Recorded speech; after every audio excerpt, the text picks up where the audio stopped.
Okay, Scarlett, I would like to know, what should a parent expect? They've already been approved. They've gotten their letter saying they're eligible for the wait list. What should they then expect to happen in the next, years? And what should they be doing when they're on the wait list? Okay. So they should expect almost nothing to happen. They may get a letter once a year. Traditionally, a yearly letter was sent out, and they've started doing it again. So they would get a letter saying, has anything changed in like your living situation? Do you feel like you could be in crisis now? And also, have you moved? Phone numbers, addresses. So they want you to update your demographics. That being said, not everyone gets those letters. So you, as the parent, should be contacting your local APD office, whichever office. So each region has multiple offices. For example, the Northeast region, which is Jacksonville area, has 3 different offices. They have one in Jacksonville, one in Gainesville, and one in Daytona. So whatever your county is, you find out that office and make a friend. Write everyone's name down. Everyone at APD, their email is always their first name dot last name at apdcares.org. So when you have a telephone conversation with them, which I would recommend you do twice a year, don't leave it for once a year, do it twice a year.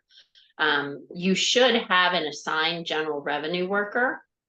And if they stay in that position, then you would always have that same worker that you call and you update and you talk to them. But I would always recommend you make your phone calls, you find out who your case manager is. Sometimes one case manager might have 500 people under them. Yeah.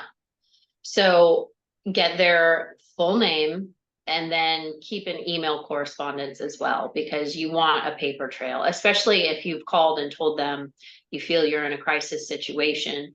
You definitely want a paper trail.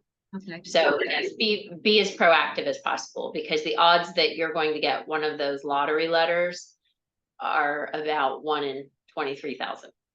Okay.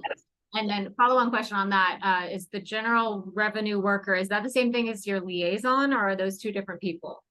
They're basically the same person. I say general revenue worker because that's technically the old term.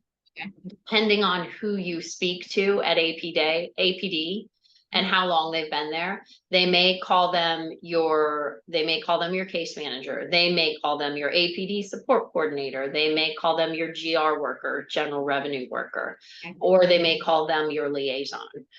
Liaison's a newer term that they're using, but all of those terms are pretty much interchangeable.